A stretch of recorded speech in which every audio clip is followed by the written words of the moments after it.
First off, James, most importantly, everybody wants to know, how are you? How's the family? Yeah, all good. Keeping ourselves busy. Got a bit of a routine going now with the missus and the little one, so trying to keep our days going by as fast as possible and hopefully back out training and playing soon. How is the little one? How old is the little girl now? Time slips away. She's 11 months, so hopefully we're at this point in time for her birthday, but I'm not too sure we're going to be. No, I've had a few missed birthdays, and we talked about Westy about his missed birthday last week. Ben's little lad's missed his birthday, and sadly perhaps for your little daughter, but hopefully we'll missed all the cakes as well then. Yes, I know they'll be packing up at the training ground when you get back. You'll have to backdate them. Talking of family, and I know it's not real family, but his kids call you Uncle Tarky. How's Louts with 4 children? That must be a big ask, when you're stuck at home and he's recovering from an injury. How is he? Yeah, I think he's doing well. We spoke a few times here and there. I think his kids are getting homeschooled, so I think he's been helping out with that. But I know it's not an ideal situation, but lads are getting time with the families, which they wouldn't usually get. So I think people are trying to take advantage of that. I'm certainly enjoying it, but I'm looking forward to getting back to the football soon. You're looking well, you're looking lean, so obviously training as and when you can. Yeah, doing as much as I can. I'm trying to not overdo it because we're going to have a little mini pre-season when we get back, whenever that may be. But just trying to keep myself in decent shape. Keep the weight off, of course, because I can always eat, so I need to do a bit of working out. But it's been nice with the weather, so I've been getting out in the garden in the night time and doing a little work out there and getting out on the bike every now and then. Still, I should say.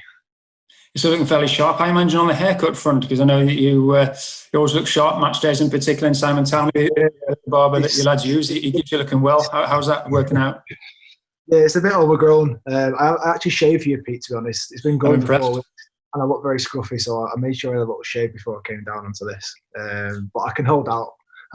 For a few more weeks. I'm sure Simon's eager to get his hands on it. I'm sure. Poor old Popey. I felt for Popey last week. He kindly did our message from the NHS and the Premier Leagues he put out over the weekend, and he looked a little dishevelled, shall we say, and he said, "I can't need a haircut, but who doesn't?" He didn't look great. I'm going to be honest. I've been trying to change Popey's barber for a while, but he's not having it. But that's the worst I've seen him for sure. No, he did. But it was a good spot for doing that, and obviously it was an important message. Of course, yeah. Talking of Simon and barbers, he cuts the hair for the England lads, and I know in some ways it's probably the last thing on your mind, but you perhaps, hopefully, would have played for England in March. The form you were in, the Euros would have been this summer. How does that feel? And, it's so strange that that's sort of put in the back burner, hopefully still to come in the future. Yeah, it was. I'll say I never knew if I was going to be involved or not. It's a goal of mine to be back involved with that team, and I'd love to be involved again. I think I'll just see it as another opportunity to go back out when we're back playing again and prove that I think I can be part of that squad and be a productive part of that squad and help out and improve the team. But I've always said, and always will be, club football is the forefront of my mind, and that's the most important thing for me. It's sort of like it'll be an initial bonus to get involved in that squad. Obviously, long term, if we can get into the team, that'd be brilliant. But club football is my most important thing. Your form's been excellent this year, Tarky. You've obviously not missed a game. Have you enjoyed this season so far? I've loved it, yeah. Obviously, we've been pretty good overall for the season. A couple of patches where we went on a couple of losing streaks, but bounced back really well. And obviously, the most recent run with the 7-game unbeaten streak, and could have been more wins in there. Really pleasing. It's just a shame it had to stop when it did. 11 clean sheets as well. That's a big tick in the box for the back four. Yeah. For Popey, I think at the minute the leading Premier League goalkeeper in that respect. Yeah, no, we've had a pretty solid base all season from there. As I said, look, we've been pleased overall most of the season. There's always going to be 1 or 2 hiccups here and there, but I think if you look at the amount of clean sheets we've got, only second I think to Liverpool, so it shows how well we've defended. But to be fair, that's not just us at the back. I've always said the lads at the top of the pitch do a lot of work for us, which saves us being overworked at the back. And they've put the goals away, which puts us in a good position. I mean, I know it's difficult to think about what's to come, isn't it? Because we really don't know, and we'll cover so much. But obviously, the Premier League wants to finish the season, and I know that's the thought of everybody in football, really, is to try and get the season finished, isn't it? Yeah, of course. There's obviously going to be a time where if it drags out for too long, just for sheer planning and the way things will be, it might not be that way, but hopefully in the not so distant future we can sort of move beyond this and we can get back to what everyone wants to do in our world, and that's play football or watch football and be a part of it. So hopefully that is not too far ahead. But for now, we've just got to sit tight, stay healthy, and hope this passes by. It's going to be a tough time for football. There's been a lot of talk about the smaller clubs. And I know Oldham is a club very dear to your heart, isn't it? Because it brought you through and you've been an avid supporter of them. It's going to be a concern for the bigger football family as well, isn't it? You know, we all feel for them. Yeah, of course. Also, we're in a very fortunate position with the way the club's ran and how well it's ran. That we were not too concerned currently. But also there'll be many teams and clubs and people working around clubs who will be very worried at this time, but I'd say hopefully as a sort of game we can come together and help out as many people and clubs as possible. I think you've seen a couple of sort of projects that have come out recently about the players together and stuff like that. So hopefully that certain things that can help. So it's difficult and people rightly so are worried, but I'm hoping that we can come together as a game and we can help each other out.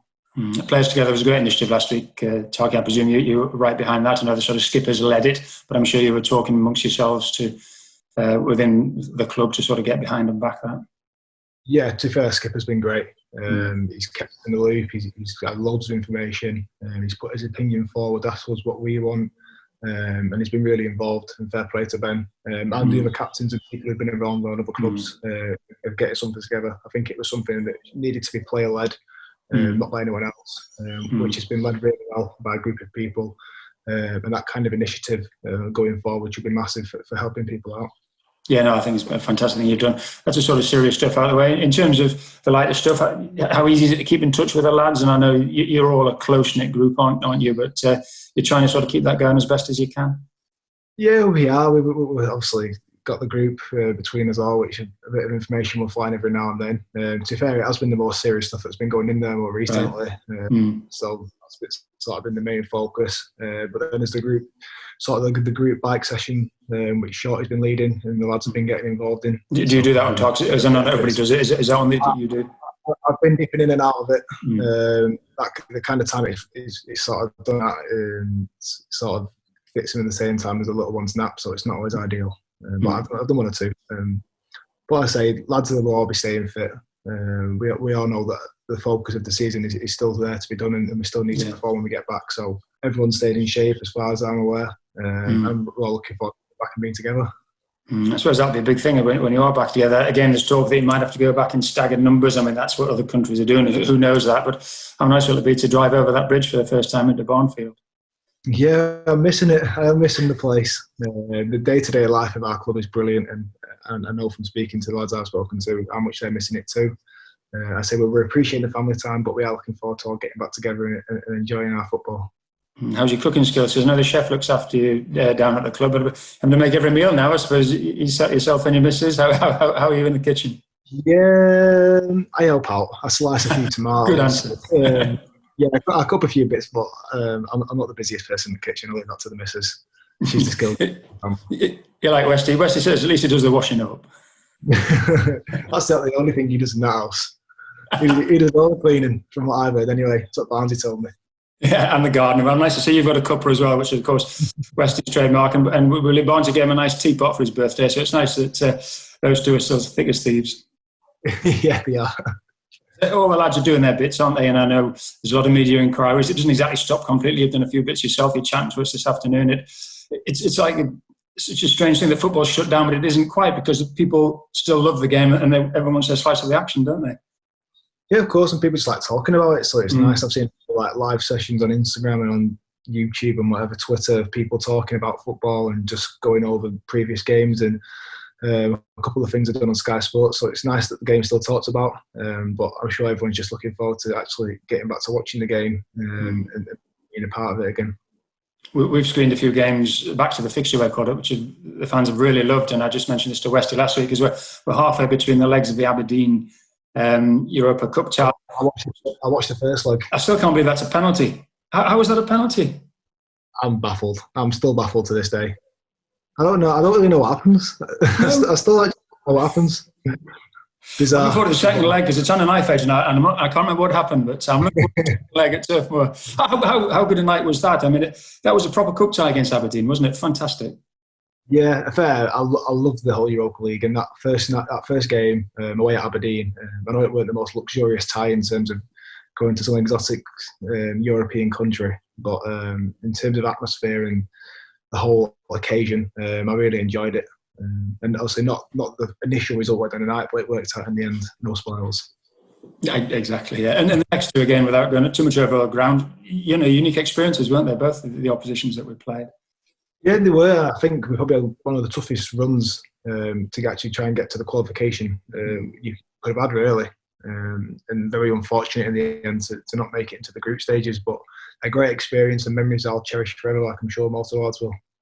Some other good games coming up in that feature. Sorry to put in the spot a bit here, talking about big Burnley games, great games. What are your sort of highlight memories of your Burnley time? I mean, you've been here at a good time for the club, and I say I'm sort of be on the spot there, but it's sort of been onwards and upwards ever since you've been with the club. Really. Yeah, I think probably standouts will be Stamford Bridge 3-2, first game of the season. Yes. What was I class as my real first season here, because that was sort of when I started playing, really. Yes. First game really in the league for me, which I felt like I was really part of the team, and to get that win there. And then I'd probably say this season, Old Trafford away. Oh yeah. Against my own team growing up. I was going to say, even as a Man United fan. Yeah, and to be fair, we've been there 2-3 years in a row and played so well and not winning, but so to finally go there, go 2-0 in the lead, and then there's always going to be a thought in the back of the mind during the game that surely not again they're going to come back, but stuck it out and a great win. The games like that, I mean, I know we always say that's why you're in the game, and all the hard work that you put in at Oldham as a boy and at Brentford and making the climb up the ladder. You are a United fan, you know the magic of Old Trafford. When you're there on that night and you sort of get a chance to let it sink in, you think, this is grafting. Yeah, of course. That's the one night in football you sort of dream of growing up. To play at Old Trafford, whether it be for United or another team, and to go and win. It's what they say, what sort of dreams made of when you're growing up, and to actually achieve that in your football career is amazing. They're kind of memories which I'll never probably ever forget in my career, and hopefully we can make some more of them over these coming years. Yeah, just lastly on the current situation, the contrast could hardly be greater if it's behind closed doors when we get back. But I suppose it's just got to be what it's got to be to finish it off this time around. We don't quite know, but that is probably the way it's looking, isn't it? Yeah, it's the way that things are sort of looking like they're going to pan out, which isn't ideal, but we're all in the same boat. We'd all love to play in front of full stadiums every week, but unfortunately that's probably not going to be the way. So we've got to get our heads around it. I'm sure that'll be something the gaffer will bring up to us, because we know our tough turf more to come because of the fans, not just because of the way we play, but because of our fans as well. So it's not going to be ideal if that's the way it works out, but it's something everyone's got to deal with, and hopefully we can use it to our own advantage as well. And when it does happen again, perhaps next season, will you sort of cherish it even more almost? I know it's your job, you've got your job to do, but I think the supporters in the short term will relish every moment of it, and perhaps you'll realise again how special it is to play and play in front of crowds. Yeah, I think it's sort of not take anything for granted, to be honest, and that's not just me football, that's my everyday life. Just having that freedom to go anywhere you like and do what you like, and it's been taken away from everyone. It's not nice. So hopefully when things do go back to normal with the football and everyday life, cherish and don't take anything for granted, and enjoy the moment.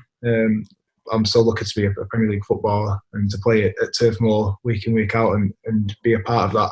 I'm so fortunate, and something I'm really grateful for. Hello Clarets fans, Phil Bird here. Make sure you subscribe to Burnley's official YouTube channel and turn on notifications, otherwise you might miss moments like this. Oh, what a goal! And Wood was there to finish it. You're spitting Glenn Little, look at us. We hope you enjoyed the video, and we look forward to seeing you at the next one. Up the Clarets.